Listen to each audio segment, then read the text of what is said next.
Bom, então a gente está falando que o trabalho com a norma, ele tem um trabalho que não é um trabalho, ele tem relação com o BIM, mas ele ultrapassa o limite do BIM, não é isso? Sim. Porque é um trabalho de organizar, classificar tudo que é conhecimento e produtos e processos gerados pelo setor da construção civil. Que o pessoal quando o cara fala tudo, é tudo mesmo, né? Então ele começa classificando o que eles chamam de unidades construídas. Uhum. Então ele classifica as edificações. Vou falar de edificações, mas não é só edificações. Certo. Vou falar de edificações porque é mais fácil o processo de comunicação. Tá? Mas às vezes o pessoal chama de instalação predial. Também, pode ser uma infraestrutura, pode ser um porto, pode ser uma rodovia, é tudo da indústria da construção. Não é só edificações, mas eu vou usar o exemplo da edificação porque não é algo fácil de compreender. Uhum. E aí o exemplo ajuda, né? Então, por exemplo, ele começa classificando edificações ou instalações pela forma e pela função. Uhum. Que são essas duas tabelas aqui, né? São essas... 11 e 12 são as edificações pela forma, edificações pela função na OmniClass, que é o texto base. Isso. Na nossa norma é a 4U. Isso. Então, e aí você começa a sacar coisas como, por exemplo, 4. A mesma edificação, por exemplo, um predinho de 5 andares pode abrigar usos diferentes. O mesmo predinho de 5 andares pode ser uma escola, pode ser um hospital, pode ser sei lá o que for. Né? Então você tem edificações pela forma, edificações pela função. Isso. Aí você tem mais duas tabelas no texto base, que no nossa norma vira uma só, que são os ambientes. Uhum. Então eu estou falando do dormitório, da cozinha, dos ambientes, que também são classificados pela forma e pela função. Claro. Depois ele passa a classificar elementos. E assim, algumas dessas tabelas, elas são de compreensão intuitiva, mas algumas não. Não, eles têm participado. Algumas são um pouco chatinhas de entender. Então, por exemplo, elementos, né? Elementos é quando você ainda não definiu o tipo de material, o tipo de abertura, por exemplo, de uma janela. Sim. Mas você sabe que é uma janela. Mas você precisa classificar quando você vai fazer um orçamento de algo que ainda não foi detalhado. Né? O exemplo que eu sempre uso, eu até tenho uma apresentação específica disso, né? Eu sei que não é o foco hoje, vou só dar uma pincelada, né? Mas é de uma edificação que ainda está numa fase muito verde. Você ainda não definiu detalhes desse projeto, mas eu suponho, é um edifício comercial, de salas comerciais. Vai ter janela? Claro que vai ter janela. Isso. Mas eu ainda não sei que material, não sei como abre, nem nada. Mesmo assim, eu preciso de uma classificação para fazer um orçamento, para fazer um cronograma, para fazer uma estimativa de custo. Exatamente. Então eu uso essa tabela de elementos neste momento, nas fases mais verdes, nas fases mais iniciais do ciclo de vida. Da viabilidade do empreendimento. Eu até trouxe um negócio que ajuda. Um estudo preliminar. Exato. Essa foi uma figura que eu desenvolvi, existem outras, né? Mas essa é do ciclo de vida, né? Aqui, ó. Mais ou menos nessa posição. Acho que várias pessoas já viram isso. Tem... Assim? Assim. Traz mais pra frente. Aqui? Pra cá? Mais perto do último. Assim? Aí. Boa. Então essa é uma figura que eu desenvolvi do ciclo de vida, né? Então a gente está dizendo, quando está mais aqui no início, eu ainda não sei, não tenho detalhes do que eu vou projetar. Então nesse momento eu preciso fazer um orçamento, então eu uso uma tabela 3Z. Só que chega um momento que eu defino como vai ser essa janela, como vão ser, quais serão os materiais que serão usados, né? Então à medida que eu vou prosseguindo no fluxo do ciclo de vida, eu chego um momento que defino qual é o material, como é a abertura das janelas, por exemplo, meu exemplo. E aí, neste momento, eu uso uma outra tabela. Isso. É uma tabela de componentes. Isso aí. Que é a 2C, na nossa norma e a 23 na OmniClass. Isso.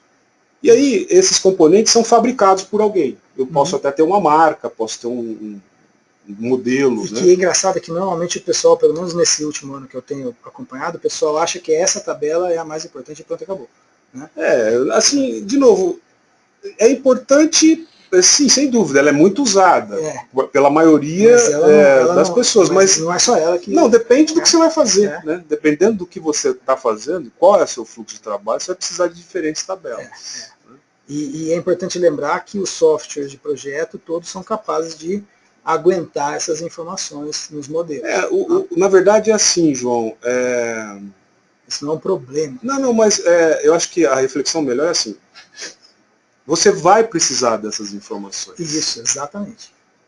Aí você pode fazer informalmente, ou usar a sua organização, da sua empresa, do seu escritório, que aí vai ser diferente do outro, da dele, e a norma é justamente para propor um padrão nacional. Olha, vamos combinar antes? Vamos usar o combinado. Vamos combinar antes. Como é que a gente vai chamar? Se vai ser, como é que é aquele exemplo clássico do alisar, ou se vai ser guarnição? Então, vamos combinar de que maneira a gente vai chamar? Isso mesmo. E nacionalmente, e além disso você associa ao termo que a gente combinar um código. Exatamente. Porque aí você garante que tanto pessoas quanto softwares vão entender inequivocamente a informação que está armazenada lá no fluxo de trabalho que você estiver executando. Seja em software BIM, seja em papel, sei lá o que, num ERP, seja em... Entendeu? Exato. Então, de qualquer maneira, você precisa das informações. Mesmo você não realiza os fluxos. Isso é explicação para que serve a norma. Né? Exatamente. Então é a proposta de um padrão nacional.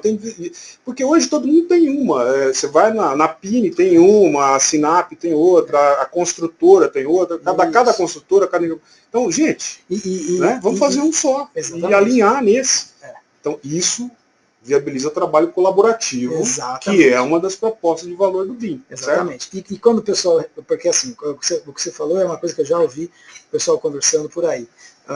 Por exemplo, a norma, concordamos, até por isso, senão eu também não estava lá, unificar o discurso, unificar as codificações, unificar a linguagem para as estações, poder público, relação do público e dos contratados. Então você tem um código centralizado, unificado, excelente, o nosso trabalho.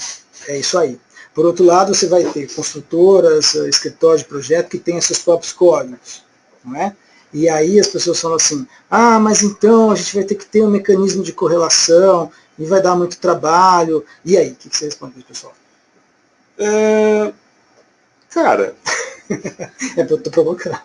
Eu vou concordar com você. O que você prefere? Você prefere ficar isolado com o seu código ou você prefere se alinhar a um padrão nacional que fará com que outros, além... Porque eu acho que essa é uma questão importante e que o BIM ajuda. Né? Acho que, quando eu cliquei, que foi com as tabelas nomenclares, assim, que entendi o conceito, eu acho que foi a primeira vez que eu vi uma definição de indústria da engenharia de uma forma, eu vou usar um termo que eu acho que já está tão desgastado, mas holística. É verdade. Completa. Que não está só olhando para um pedaço. Exatamente, é isso aí. Porque até na nossa formação, no jeito que a gente foi treinado, a gente está acostumado a olhar só para um pedaço. E aqui você... Pela primeira vez, alguém parou e olhou tudo. Sim. E aí deu nome para todas as informações. Então, eu achei aquilo bacanérrimo. Caramba, ampliou a minha visão. Eu já consegui enxergar não só o meu pedaço, eu até fiz vários, como eu te falei, eu fiz vários papéis. Então, eu até tinha uma visão bacana, expandida em função dos papéis que eu experimentei, tinha vivido. Mas existem inúmeros outros que eu não tinha vivido. Então, pela primeira vez, eu pude ver esse todo, né? E tentar entender como essas coisas se interconectam. Exato. Então, quando você começa a deixar de pensar só no pedaço, e começa a pensar que, antes de mim, veio um monte de gente que fez um monte de coisa, depois de mim vai vir mais um monte de gente que vai fazer um monte de coisa, e essas coisas, no mundo ideal, deveriam estar coordenadas. Exatamente. Isso que é o tal do trabalho colaborativo. Né?